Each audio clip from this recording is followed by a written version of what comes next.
Some of you are visiting from other places, and I'm certainly humbled by your presence this evening and very thankful that you are here. When I was a bit younger, I struggled with the subject of fossils and dinosaurs. I thought in my mind, surely somebody made all of this up. Because every single book and every single movie tended to start out the exact same way. Millions of years ago, long before men ever walked this earth, there were dinosaurs. And it seemed like everything I ran into, whether it be a science textbook, whether it be a movie, whether it be a cartoon, whether it be a book, it all started exactly the same way. And so I struggled mightily with this subject. There was a point in time, even when I was preaching back in 2002 or 2003, where I would even argue that I struggled with my own faith for a little while because of the things that I had seen and the things that I had heard in science class and in movies and TV shows and magazines. How do I reconcile the things in Genesis chapter 1 to what I'm being told by all of these experts that are out there? It didn't make sense. And so what I did is I went on a journey. And I started absorbing myself in every little bit of information that I could possibly find. Being down in Montgomery at the time, Apologetics Press was right around the corner from me, and that proved to be a very good resource, as well as some other places that I went to and read from and studied as much as I could. I do not discourage people to go through periods of doubt in their faith. If you handle doubt the correct way, you will come out stronger on the other side. The problem is when people approach doubt and they only want questions instead of answers, that's where we begin to have a problem. Science wants you to believe that it is impossible for you to accept science and Genesis chapter 1. They want you to believe that science and Genesis chapter 1 are contradictory to one another. That science and creationism cannot coexist. I want to submit to you this evening that that is not the case at all. That science actually backs up Genesis chapter 1 all the way through Genesis chapter 11 and more. Real science. Now the issue is it's the interpretation of that science done by evolutionists that causes the problem. So I want to begin this evening going through with you a study of fossils, but also we're going to talk about dinosaurs at the end. Before we get too deep in the lesson, I do want to point a couple of things out. I've got a bunch of rocks up here. I misplaced some of my fossils. I'm sure they'll turn up eventually. That's what fossils do. But I've got a bunch of fossils over here on this table. There's some fossilized eggs. This is on loan to me from one of our members at Trustful. It is a sauropod vertebrae, much bigger than the vertebrae in your neck. And it actually came from the tail region, from what I understand. So you can imagine how big that creature was. There's fossilized plants, there's fossilized sea life, and all kinds of things over here. After the services, feel free to come up and look and hold and handle and all of that other good stuff. Over here are some posters that I've ordered over the years that deal with certain issues with creationism and evolution and science and things of that nature. I'd encourage you to come pick them up and read them as well. They're short reads and may be of interest to you. As we begin looking at this subject, then, of fossils in our faith, where do we begin? I want to begin at the very beginning with that subject of fossils and unearthing the evidence that is there. When we are talking about fossils, what are we talking about? Fossils are just the preserved remains of plants and animals and insects and things of that nature. If you go and you look at fossils, the formation of a fossil is actually a very rare occurrence. And you look at the number of things that have ever lived and the number of fossils that exist, as numerous as fossils are, it only touches the surface of the things that have lived. Fossils can take the form of maybe a bone, a hollowed out area, a cavity where their remains once were. Things preserved in amber. They even have things preserved in ice. It takes the right circumstances for a fossil to form. It takes a quick burial. Oxygen being cut off by the sediments that are falling down. Water with minerals then begins to seep in. The minerals harden. The bone decays, leaving the fossil behind. And then other processes like insects getting stuck in amber can happen a little bit quicker. But it takes a right set of circumstances. That's why most of the time when things die, they never become fossilized. They get carried out by animals. They get decayed by the weather and things of that nature, and bacteria. So the fossilization is a very rare process. Evolutionists would like to give you very old dates for some of the things that have been dug up. But the problem is the idea of fossilization itself does not take near as long as people say it does. Here you have a fossilized hat, a fossilized leather hat, and a fossilized leg inside of a boot. My question is, were there cavemen wearing hard hats? Was that a caveman cowboy's boot? Obviously not, right? That's a modern hat, and that's a modern boot, and yet fossilization has taken place. The research done on fossils is actually a very relatively new thing as far as time goes. It dates back to the early 1800s. Dr. Gideon Mantrell discovered a tooth that belonged to an iguana-like creature, but it was 20 times bigger, so he named it the iguanodon. A little bit later, a British scientist named Richard Owens coined the term dinosaur, which just means a fearfully great lizard. A little bit of an unfortunate term because not all dinosaurs were fearfully great, but the name has certainly stuck. When Darwin wrote The Origin of the Species, Darwin had a very limited amount of fossils that had been discovered. Darwin himself admitted that the fossil record as was did not support the theory of evolution. But what Darwin believed was that as more and more fossils were unearthed, that the theory of evolution would be confirmed. He truly believed that there would be transitional fossils, fossils in the state of transitioning from one type of creature to the next, that there would be those transitional fossils that would be dug up, proving that his theory really was a fact. There's a problem with that. Since Darwin, we've made a lot of discoveries in the fossil record. I understand probably the tip of the iceberg has not even been discovered. But at the end of the day, with all the discoveries we have made, where are the transitional fossils? Now, you'll have atheists point to some. We'll talk about a few in just a minute. They'll point to some and they'll say, this is a transitional fossil. But even the evolutionists themselves cannot agree on whether or not those are transitional fossils. Darwin expected the fossil record to bear out his evidences or his beliefs, but it didn't do that. You cannot find dinosaurs in the process of becoming birds. Does it happen? It doesn't exist. And this is my question that I thought about this week as I was preparing for this lecture. If all of these animals were transitioning for millions of years, would there not be more transitional fossils left behind than non-transitional fossils? Or at least would there not be a large number of them? Instead, the evolutionists grapple and hold on to, they believe about 12, I think is a list I saw. And of those 12, they're very questionable at best. The geological column is also very problematic for the atheists, the evolutionists. If you think about the earth like a big slice of pie, you just cut a slice out and you look and you see all of the layers, you see the geological column. Now, what a lot of us were taught in school was that geologic column took millions and millions and millions and hundreds of millions of years to form, because it takes a certain amount of time for one layer of sediment to harden into rock. Right? That's what we were taught. Since then, a lot of scientists, even evolutionists, have begun to accept the catastrophic theory, which teaches that in certain catastrophic situations, the geological column can form much quicker. So can fossilization. I believe I know of a catastrophic event in the Bible that would explain it, don't you?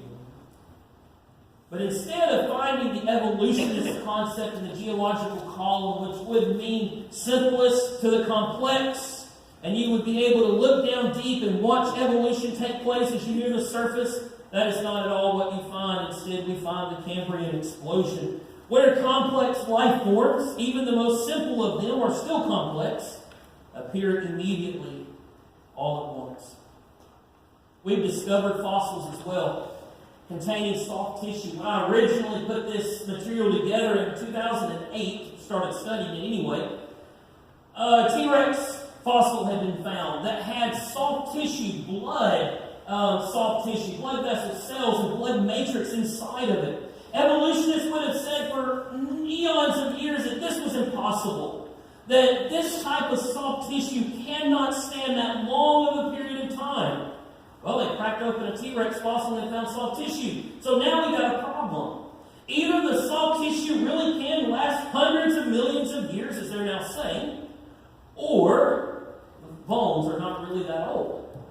You realize that the second conclusion was never even really considered by the evolutionists? They just jumped to the first, that I guess soft tissue can really last that long. There have been others that have been discovered over the last few years. In 2007, there was a hadrosaur fossil that was discovered with collagen in it and some other things. In 2013, a scientist at California State University discovered soft tissue in a triceratops. He was fired because in his published findings, he said that the triceratops horn with soft tissue supported a young Earth. So guess what? This guy loses his job. We don't need you. We don't need this department anymore. You've been phased out. Congratulations. He lost his job. In 2013, these are vascular canals, and we try to get this right. Lufthenogosaurus rib should not last that long, 200 million years old. Here is collagen out of the Lufthenogosaurus. And if you notice a couple of quotes, our theories of how fossils are preserved don't allow for this. It's exactly like looking at a slice of modern bone. Imagine that, right? How could blood vessels survive that long? Another guy said that he is skeptical that collagen could survive over such time scales as was suggested, of 200 million years. Instead of questioning their preconceived ideas about when the dinosaurs died out, they immediately jumped to another conclusion in their mind. Remember when the blind man was healed by Jesus? In John chapter 9, and the Pharisees are having to wrestle with what it meant. Well, if we recognize that Jesus did this miracle, then we're recognizing that Jesus has incredible power and authority, and, well, maybe he is the Son of God, right? So instead of admitting the miracle, they begin to reason things away and point the finger and grapple for other explanations. Sounds a lot like the evolutionists that we're talking about.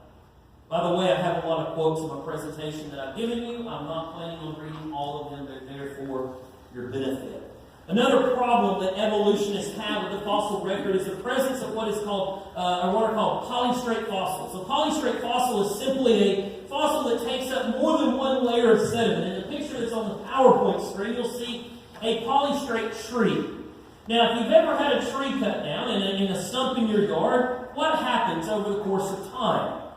Well, that stump begins to disintegrate, doesn't it? It gets to the point in even a short order of time that you could walk up and with one swift kick, knock the stump over. We had one in our backyard that was just like that. I think it might have been down a couple of years, and you could kick it over. Why? Why did it not fossilize? Because it was exposed. The problem with polystrate trees, if it really takes millions of years for these layers to come down and form, the problem with polystrate trees is those things should have disintegrated long before they ever fossilized. You've got it sticking up in the ground, layer comes down and it hardens. What happens to the rest? Because that took millions of years, right? Or even thousands. It doesn't make any sense. Polystrate fossils are found on every continent, and they're found everywhere. There's polystrate palm leaves fossilized here in a wall in Colorado, I believe. Here's some more polystrate fossils you can walk up and touch. Here's another polystrate fossil. You can look at this picture and clearly see the layers. How long did it take those layers to form? What the evolutionist does is they find animals, they find dinosaurs and other creatures fossilized deep in the ground, and they say, well, look how deep they are. Look at how many layers they're under. They must be millions of years old. This tree would say otherwise, wouldn't it? It doesn't take that long. Another problem that evolutionists have when you look at the fossil record is the presence of what are called living dinosaurs. A living dinosaur is simply a creature found alive today that match fossils found in rocks dated at millions of years old that should have evolved into something else already. You're looking at your screen at a fossil of a coelacanth, however you pronounce it. This creature is a fish. If you look toward the back of the fish, you'll see some of its fins. And what the evolutionists said for many years is, look at those fins. They look kind of like legs. This was the mechanism that allowed the fish to turn into a land-dwelling animal as it evolved from one type of species into the next. The problem was, way back even in 1938, we discovered that these fish did not die out 65 million years ago, as the evolutionists suggested. But we found out that fishermen off the coast of India and other places had been catching this fish for many years. They had another name for it. And then more and more of these fish were caught. The evolutionists, looking at the fossil record, has got a lot of problems. But I will continue on to say that when the evolutionist looks at the fossil record, they make many assumptions and imaginative leaps and creations in order to come up with their theory. Back several years ago, there was a creature called the Archaeoraptor that was put forth by the evolutionists. It appeared in the National Geographic magazine. It appeared on the front page. And what they were saying was that this is a missing link between dinosaurs and birds. It shows the evolution. It is a transitional fossil. See the proof. And it took off like wildfire. Evolutionists were celebrating it until they discovered that the tail, the reptile tail, was glued on to the fossil. That it was a fake. They ran the story originally on the front page of the National Geographic. The retraction got put toward the last of the magazine in a small little word. Wonder why? Do they have an agenda or do they not? Right? I thought they were just interested in science and facts. Here's another missing link, the Archaeopteryx. Say it fast, everybody thinks you're smart. This is supposedly a transition from dinosaur to bird. I think Holly's brother told me they're still using this in school as a missing link.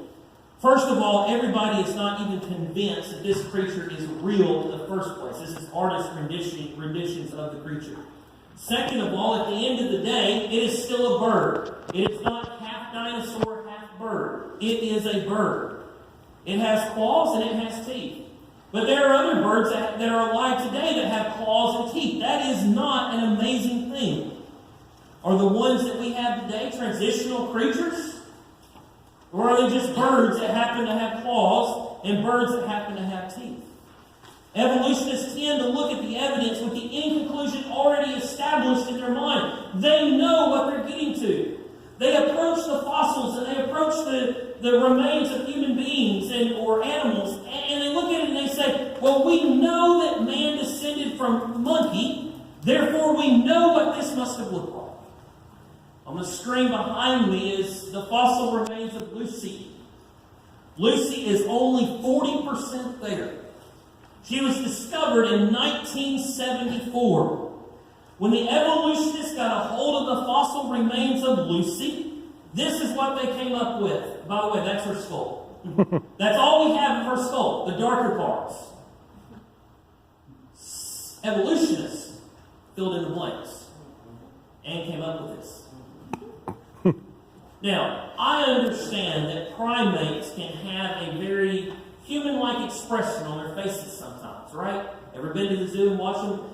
It's like watching your brother jump around in a pen, right? That's what it feels like sometimes. But notice the pose that Lucy gets put in. Notice the look in Lucy's eyes. How do they know how much hair was on Lucy? Either the fossils must have told them, right? I don't think so. I used to watch a TV show. Unfortunately, it went off the air after a season, so it must not have been a very good one, but it's called Pushing Daisies. In the TV show, there was this guy that had the ability to walk up and touch someone who had passed away, and they would come to life, and he'd ask them, well, what happened to you, so he could solve their death, and then he'd touch them again, and they go back to sleep. It's almost as if that's what the evolutionists must have the ability to do, because they can take that, and they can come up with this. How do you get there? How big was her nose? How big were her ears? The fossils don't tell you that, do they? What was her skin tone like? What kind of life did she lead? Well, we know because of where we found her, and we know because of what we found around her, that this is the way that she lived. Things ever die in weird places, in weird positions, in weird situations? Absolutely. Scientists have looked over the fossils from Lucy. They walked away with the conclusion, some have, that she is nothing more than a chimp. There is nothing that distinguishes Lucy from any other chimpanzee, knuckle-dragging creature that walks the earth now. Unless you're looking to read more into it. I've got a quote at the very bottom of your notes that I would invite you to read later that explains that. They don't just do this with human evolution, they do this with dinosaur fossils too. I never really knew this until recently because I guess I missed it somewhere, but evolutionists taught that the Tyrannosaurus rexes, at least a lot of them, if not all of them, had feathers.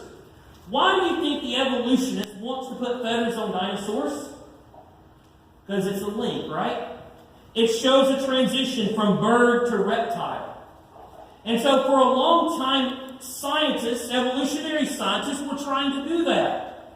Well, just recently, National Geographic ran a story, and the headline was heading, a Tyrannosaurus rex might not feel like what you would expect because they are scaly.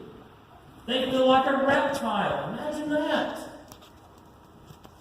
They might not have had feathers after all.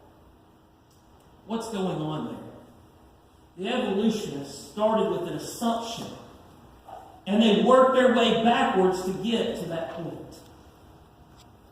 Evolutionists also demand that any creationist that wants to argue a point has got to present material that is peer-reviewed in some magical journal somewhere. The problem that I have discovered when talking to evolutionists is that the only peer-reviewed journals that they will accept are peer-reviewed journals that come from an evolutionary bias. What kind of interesting truth is that? If the only articles that we are going to publish and will allow in our magazine are those that already teach what we believe. That's a problem, isn't it? No dissenting opinions, at least not on evolution. Let's talk about dinosaurs in the time we have remaining. Sometimes it's difficult to imagine dinosaurs walking this earth, isn't it? Because we think of dinosaurs as giant, angry, carnivorous creatures. Some dinosaurs were huge. The Argentinosaurus, for instance, 100 tons. That's big. But then there were also dinosaurs that were about the size of a chicken. They're not very intimidating, are they? Some of them were carnivores, and some of them were herbivores. Some of them were gentle giants, while other of them were small but deadly, right? Evolutionists have done well in creating this mindset, this thought, that dinosaurs were huge, angry, destructive creatures. Because guess what? I can't live with one of those roaming around in my neighborhood. I can't coexist in that kind of environment. There is a point behind what they're doing. Some were huge, but not all of them. We think of dinosaurs as larger-than-life creatures, but don't we have creatures around today that resemble dinosaurs? I want you to think about some animals that would have fit very well during the Jurassic period, perhaps. What about the monitor? I had a Savannah monitor as a pet for a little while, so my mom killed it feeding it poison crickets. They don't do well with that. But Savannah monitors need to be 7 feet long. That looks kind of like a dinosaur, doesn't it? Or, sorry for goat lovers, Komodo dragons. Doesn't that kind of look like it belongs with dinosaurs? What about alligators? We've got some mighty big alligators, don't we? Remember, not all dinosaurs were 100 tons. Some of them were as small as chickens. I believe these creatures could fit in that. I've always loved these little creatures. What is that? It's a green anole. Everybody calls them chameleons because they change colors. It's actually a green anole. And you'll find them all over Alabama, on people's decks, on people's houses. Well, I caught one in our Bible classroom downstairs last Sunday morning. Green anoles. Make it a little bit bigger than what you have. Looks like it belongs, doesn't it? Dinosaurs are not these larger-than-life, unbelievable creatures that you could never imagine existed. We've got some things today that look a whole lot like them. There are some dinosaurs that you would not want to meet at the end of a dark alley when it was hungry and needed a meal. But not all dinosaurs were like that. God gave man dominion over all of the beasts of the field, over the birds and over the fish. Genesis 1:27-28. I want to show you some dinosaurs this evening, and we're going to flip through these very, very fast because of time. We're going to start with some carnivorous dinosaurs. This is T-Rex. T-Rex was not the hunter, according to evolutionists and scientists, that they once thought he was. T-Rex was more of a scavenger. He was like a vulture with legs. I guess vultures have legs like that. You know what? Giganosaurus, he was a huge one, a brain the size of a banana, poor thing. Spinosaurus was a really cool carnivorous dinosaur, 4 to 6 tons, spikes on his back, had skin like a sail crocodile-shaped head.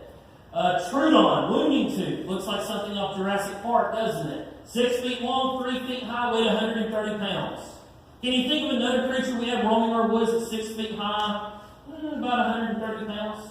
Or 6 feet long, about 130 pounds? Anybody ever skin out a deer? 130 pounds per doe? That's what we're talking about. It's not unbelievable to think of some of these creatures, right? Some herbivores, a Brachiosaurus, a great armed lizard, 80 feet long, 40 feet high, 40 tons. Its brain, if it was the size of a human, would be 10,000 times smaller, so probably not the most intelligent of creatures. The Argentinosaurus was huge, weighed over 100 tons, but everybody thought he was gentle. I don't know how you find that out. Triceratops, he's one that's a staple of every dinosaur book. Kids love the Triceratops. About the size of a dump truck, had a large brain. The Ankylosaurus is one of my favorites. 30 feet long, weighed 4 tons, the size of a hippo, covered with armor spikes. We also had creatures in the sky, a pterodactyl. Imagine the poop that would fall in your car from that creature, right? A large bat is what it looked like. I mean, we're talking about some 40-foot wingspan flying around in the sky. It's pretty incredible, isn't it? You also had, I had more than one of those, but evidently not. You also had creatures in the sea, the Elasmosaurus. What does that look like? Kind of resembles Nessie, doesn't it? I'm not saying that's what Nessie was, but it's just interesting. It kind of resembles the Loch Ness Monster, about 46 feet long, small head, sharp teeth. The Chronosaurus was a very, very ferocious creature, according to scientists. Ichthyosaurus looks like a dolphin, but a dolphin on crack, right? A little bit crazy looking, had large eyes, 70 feet in length. All over the world, I think I've talked about this before, talking about the flood, but all over the world you have what are called dinosaur graveyards that have been left behind.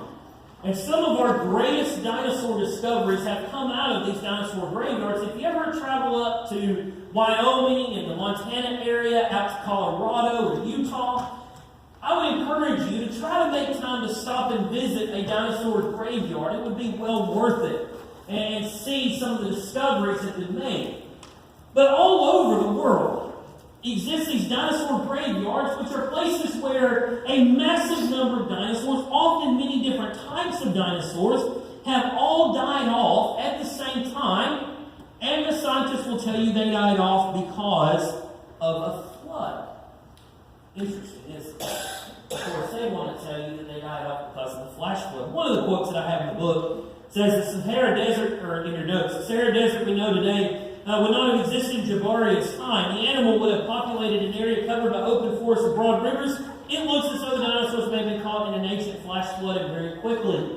The point I like to make about this is go back to when the tsunami hit India. I know it was several years ago, and some of you may be too young to remember.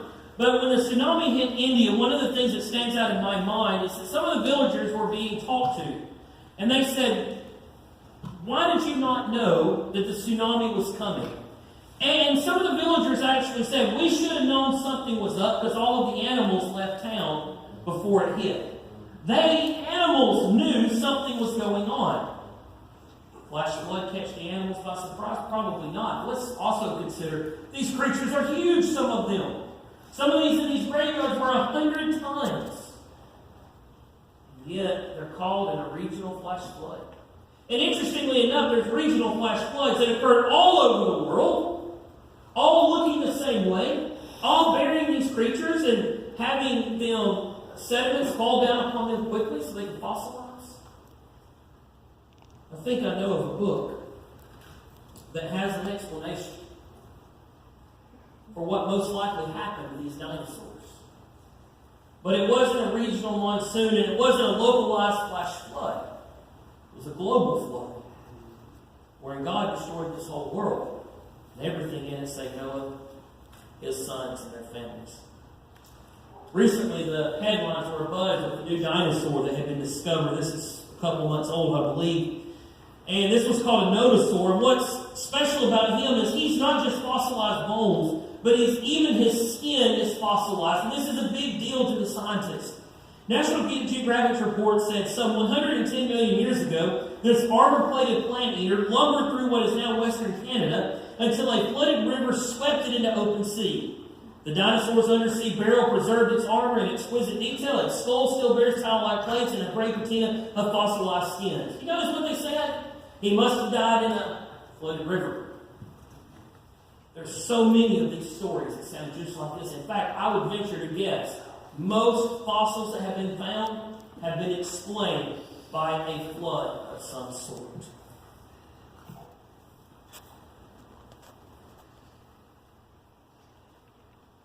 If the theory of evolution were to be true, you would expect, because the Bible was written long before we really started discovering fossils. The Bible was written long before paleontologists had a job. What does the Bible have to say about dinosaurs? I will start by saying the Bible doesn't say anything about dinosaurs. You know why? The word dinosaur hadn't been invented yet. It's not a word that was around when the Bible was being written. It wasn't come up with until the 1800s. Don't be surprised that the Bible doesn't say dinosaur. But I will challenge you that the Bible does talk about some creatures that I have very little doubt in my mind are dinosaurs. Turn in your Bibles to Job chapter 40. I know I had you turn to Genesis 1, and I'm sorry we skipped that part. Job chapter 40. God has been talking to Job. Not going to get into all the whys. Most of you know the story. Remember what had happened to Job and Job's questioning of God. And God puts before Job all kinds of creatures. He talked to Job about goats, ostriches, of donkeys, animals that are what? They're real. And it's in that type of discussion. Look at chapter 39. You see all the animals listed. It's in that type of discussion that God looks at Job and says, "Behold, Behemoth, which I made as I made you. He eats grass like an ox. Behold, his strength is in his loins, his power in the muscles of his belly. He makes his tail stiff like a cedar, and the sinews of his thighs are knit together. His bones are tubes of bronze, his limbs are bars of iron. He is the first of the works of God. Let him who made him bring near his sword." Obviously, he's talking about a creature that is incredible, that is great, that would be very difficult for man to bring down. What is he describing? When I went over to Budapest, Hungary, their Bibles would translate that elephant or hippo. I got a problem with that translation. While you have massive bellies and strong thighs, they don't swing their tail like a cedar. And that description fits a sumo wrestler just as much as it does an elephant or hippo. He doesn't swing his tail like a cedar. There's something else that's being described there. Not an elephant and not a hippo. Perhaps a brachiosaurus. Or some other type of herbivore dinosaur whose fossils remains we have found. Swings its tail like a cedar. Makes a lot of sense, doesn't it? Big, strong belly, big, strong thighs. First of God's works. Yeah, I can buy into that. Another one is mentioned. Just one chapter over, or later on, Job chapter 41, beginning verse 1. God says, "Can you draw a Leviathan with a fish hook, or press down his tongue with a cord? Can you put a rope in its nose, or pierce his jaw with a hook? Will he make me please you? Will he speak to you soft words? Will He make a covenant for you? Will you take Him for your servant forever? Will you play with Him as with a bird? Will you put Him on a leash for your girls? I think that's funny. You know? There's this incredible creature. Why don't you put a leash on him and let your girls play with him? God's making a point. God says, I can put him on a leash and play with him. You can't, Joe. Right? You go on and you read the description of that incredible creature, and what do you find out about him? He's ferocious. He lives in the sea, evidently. We get hung up on this part about flaming torches in 18 through 20 going out of his mouth and smoke coming out of his nose. Creatures don't blow fire out of their mouth.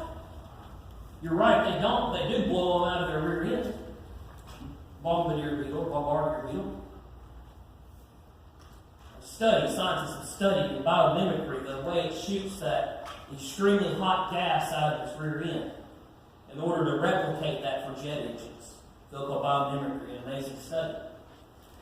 What about lightning bugs? They're kind of strange. They light up. Their rear ends light up. Kind of odd, isn't it?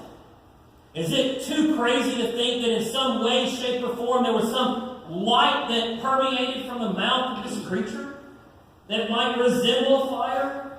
Or maybe it shot something out of its mouth. Is that so unbelievable with some of the creatures we have around today?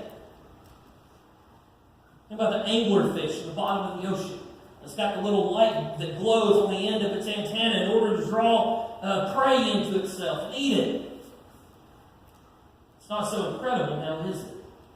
That perhaps what is being described, right alongside all these other real creatures, was nothing less than a dinosaur. The Bible also talks a lot about dragons. Psalm 148, verse 7 that was read for us a little while ago, the Old King James Version, it says serpent. It uses the word dragon. In Isaiah 27, verse 1 and other places, it uses this exact same Hebrew word to translate that there, dragon. The Bible uses this term, dragon, as if it's a real creature. In Psalm 148, there is absolutely no doubt that what he's talking about there are real things, right? Young men and maidens. Those are real. Everything else that he describes is real. This creature that is sometimes translated as serpent, that is the same word for dragon. It's used elsewhere in the Bible. Why would that not be real as well? Here's the question. Cut the wings off the dragon, what do you have? You know, I think, oh, he's talking fairy tales. There's a lot of fairy tales about dragons, and I get that. But the Bible talks about these creatures in a way that you would expect them to be a real thing, something man was familiar with. Maybe, just maybe, what is being described there is nothing less than a dragon, or than a dinosaur. We're going to fly through the rest of this. What about man coexisting with dinosaurs? There are several things. I left off Taylor Trail because I have some questions about the authenticity of that now, but a lot of people still say it's real. But here's the Ika burial stones that predated our discovery. You notice the dinosaur that's got spikes on its back. We did not know that until I believe it was the early 90s. Here's some cave drawings out in, I believe it's Colorado, Natural Bridges. Here's the Jules Root discoveries. These are very old, but done by ancient civilizations. If you notice in the bottom right-hand corner, you have a dinosaur with a ghetto booty. Well, guess what? We did not discover that until pretty recently. And yet these ancient civilizations understood that existed? How? Begs the question, doesn't it?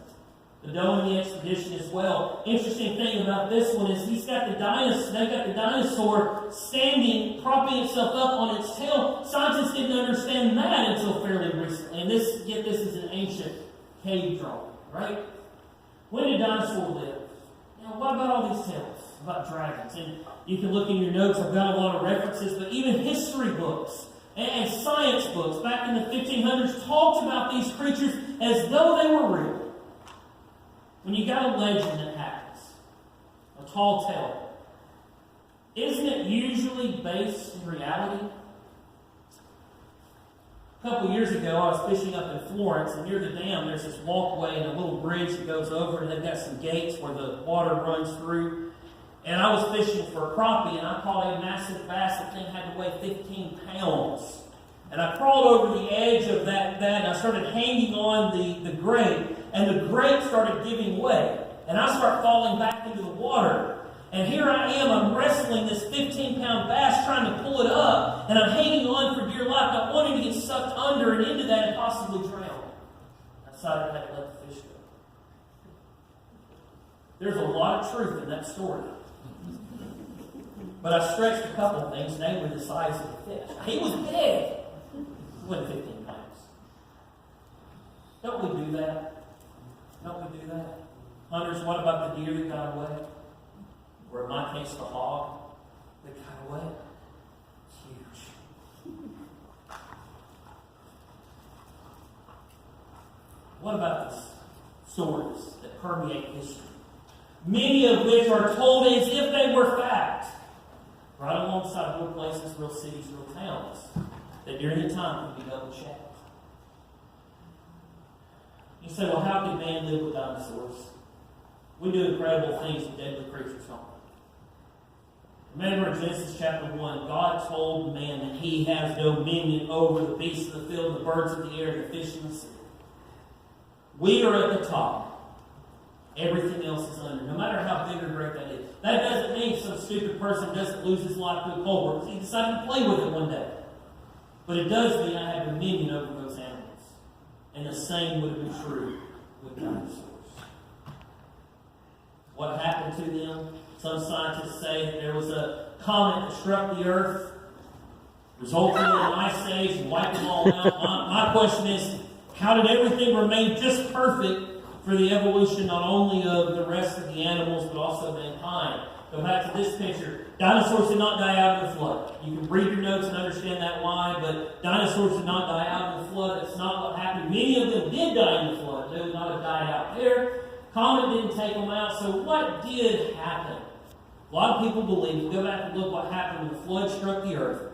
When God struck the earth with the flood, that the environment changed greatly. Some people even believe a small ice age took place on the earth after the flood. Now, I don't know how true that would be, but it's definitely true that the earth's environment would have changed. The Pangea would have been separated and what we see today. A lot of things changed. Man no longer lived 900 and some odd years and then died, did he? And what about the dinosaurs? Maybe, just maybe, things would not have been ideal for their existence, with their size and everything else in the way that they grew. I believe that's a logical and a reasonable and a biblical explanation for what happened. But here's the other thing, and by the way, that's a fake picture. You can see it on Facebook. Don't share it and get mad at the guy who killed a dinosaur. There's stupid people in the world. But let's suppose I'm sitting at home tonight, eating a snack, and I see an 8-foot-tall grizzly bear in my backyard. You know what I'm going to do? I'm going to claim that that bear is a threat to my well-being, and I'm going to have a new rug and play meat in the freezer. Okay? What do we do when great creatures roam around? We hunt them. We kill them. We eat them. And animals have gone into extinction, not just dinosaurs, but other animals have. Nobody questions what happened to the duck-billed platypus. It's gone into extinction, hasn't it? Along with a lot of other animals. Dinosaurs. I do not want you to be afraid of dinosaurs, of fossils, and the fossil record, and Lucy, and all of these other things. Because the evidence that is there tells the story of Genesis 1 through 11. The evolutionists, their minds run wild, and they come up with crazy things. But the story of Genesis 1 through 11 is told in the remains that we have on this earth. God's not left us without evidence. It backs up His Word so very well. Learn it. Use it. Don't be afraid of it. Dinosaurs live. Dinosaurs die. Chances are you're going to live and you're going to die. Probably not going to turn into a fossil. But you're going to live and you're going to die. And until the Lord returns, all that's going to be left of you is the memory and the stories that are going to be told. That may be troubling to you. But it doesn't have to be. Right? We have hope in Jesus Christ. I'm going to give you this evening the words of our Lord and Savior as He left the earth. He told His disciples that they were to go out and teach all nations. And He told them that he who believes and is baptized shall be saved, and that he who does not believe will be condemned. Maybe this evening this has been your hang up. You haven't been able to believe because of this stuff. Your faith in God is risen. And maybe that tears down your name. But if you believe, Jesus said, he who believes and is baptized shall be saved. We're ready to help you with that. If there's anything we can do for you, just come and let us down. Wow. Here's a better one. If you were to crack this open, you see the yolk. Looks similar to that. Right in the center. Wow. These, I don't know what we're looking at. that is a plant. I can't remember the name of it. It's the one that I got. Alex was obsessed with dinosaurs. This almost grows up like, suppose like a 40 to 60 foot tall. He had a Almost looks like book, a and I bed. had to read him every day, and I had to say all those names every day. You say that right there is a petrified. Southern rock formations up on the side of the mountain. So that's petrified wood. Yes. Okay. And this is one I found, and it's like you Have find. deer too. Well, that's what I like. But if you find a piece of slate that has a bubble on it like that, be very careful that you crack it open, and a lot of times that bubble formed as layers were laying down, something was inside of it. And that's a fern. That's a little fern. This isn't where this came How from. cute. It came from a brown rock, but you see there's an impression there. Yeah. It's sitting there. Crack it open. I've ruined some really good fossils cracking them open. My wife's family has land out in West Jefferson, and there's a lot of slate out there. And I spend a lot of time out there. Do you ever hear of Indian money? They call it Indian money. My sister that lives in Tennessee, evidently, I mean, she looks like in the Springville plateau, high up, but evidently many years ago, it was water.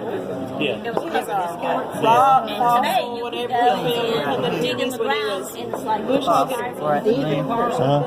There's pieces of like this, except it have like spirals all around it.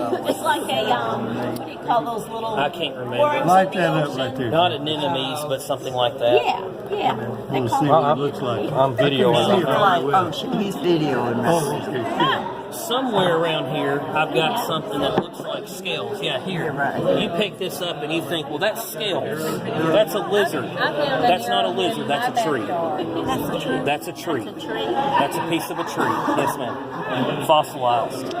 What kind of bone is that? That's a sauropod vertebrae. Now, there's a million different kinds of sauropods. I don't know what kind of sauropod it is, but it is a sauropod. It could be layers of stuff. What's that, Aaron? What's that? That is a plant. I can't remember what it's a plant. I can't plant. remember. It looks like a vertebrae. It looks like a nut. But it grows to be about 40 or 60 feet high, according to scientists. And kind of like a bamboo type thing. That's so cool. Yeah. I don't know what this is. I don't know why it's with my rocks. Well, we appreciate you coming and doing that. Not a problem. I hope it's helpful. It was very enjoyable. That's the yolk of the egg. Huh? Petrified egg. These That's are the the yolk ones in that the center. people don't want to believe, but these came from a legitimate fossil dig, and I left it at home. Well, that lights them up where you really see them, huh? I left them at home, but I've got one that looks like this, and I cracked open going across here, and it's a perfect yolk in the middle. Just a plant. Fossilized plant. Okay, well, thanks for coming and hearing what you heard.